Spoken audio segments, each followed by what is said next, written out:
What is a simple sentence? Well, here's a definition. A simple sentence is a sentence that consists of one clause. Let's put up an example. Jack laughs. Okay, this is our subject, Jack, and this is our verb. This is a simple sentence because it's one clause. It has one subject and one verb. Let's make it a little bit more complicated. Jack laughs loudly. Well, it still only has one subject and a verb. So it's a simple sentence. Let's keep making it more complicated. Jack laughs loudly at my jokes. No, this is still a simple sentence. Jack laughs loudly at my funny jokes. Still a simple sentence. At my funny jokes and stories.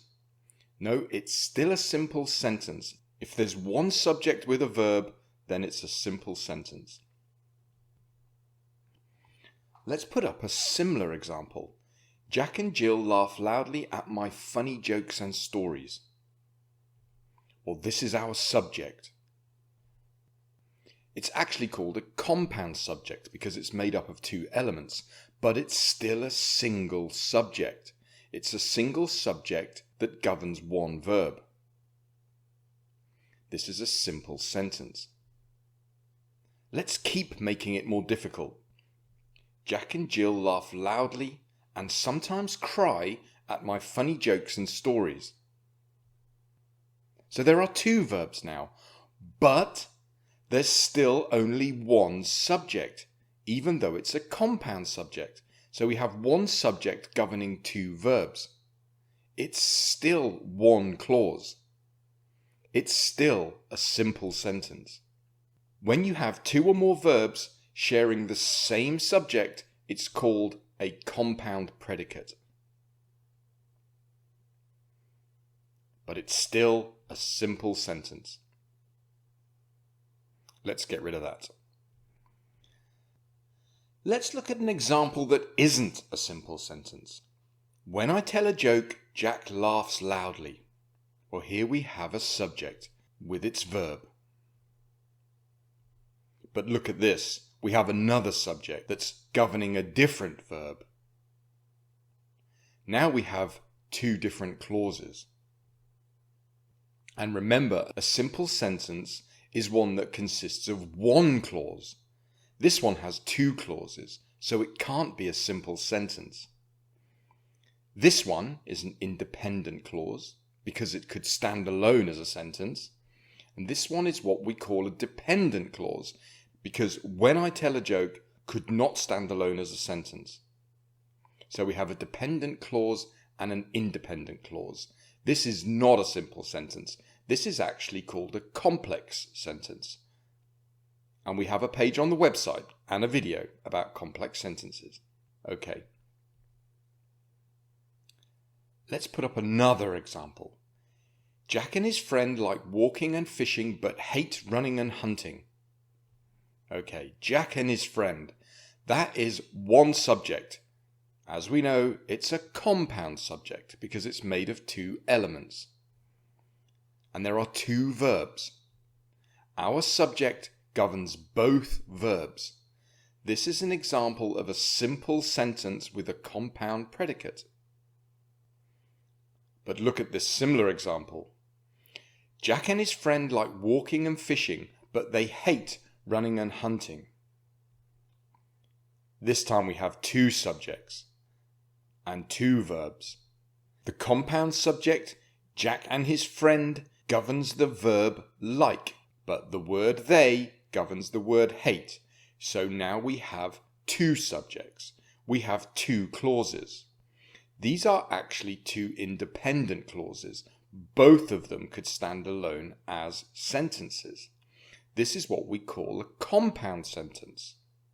And we have a whole page about compound sentences and a video on the website. Okay, let's go for a difficult example now. Look at this sentence.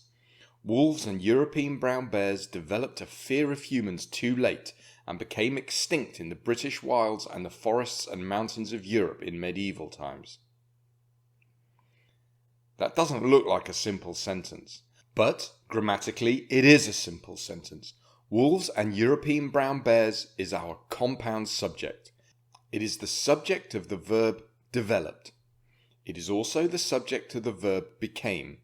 There are no more subjects and no more verbs in that sentence. It is a simple sentence. It is a sentence made up of one clause. So to summarize, a simple sentence is a sentence that consists of one clause. Here is an example about Venus. Venus is the second planet from the Sun. One subject, one verb, giving us one clause. Remember, it's an independent clause. But that's just one type of sentence. We also touched upon complex sentences. Here is an example again about Venus. A day on Venus lasts longer than a year on Venus because it rotates so slowly. Well, a day on Venus is our first subject. It is the subject of the verb lasts. But have a look, we have another subject, the word it. It is the subject of the verb rotates. So this has two clauses. Because it rotates so slowly, could not stand alone as a sentence. It is a dependent clause. This sentence consists of one independent clause and one dependent clause. That is an example of a complex sentence. And then we also spoke about compound sentences. Here is an example. Venus has 90 times the atmospheric pressure of Earth, and it spins clockwise on its axis. We have Venus, which is the subject of the verb has, and we have it, which is the subject of the verb spins. Both of those clauses could stand alone as sentences. In this sentence, there are two independent clauses. This is an example of a compound sentence. Okay, let's get rid of that. So let's finish on the definition. A simple sentence is a sentence that consists of one clause. And as we now know, that will be an independent clause. It may have a compound subject and it may have a compound predicate, meaning that the subject governs more than one verb. But as long as there is just one subject and one clause, it is a simple sentence. Thanks for watching. Be sure to check out some of our other videos on grammarmonster.com.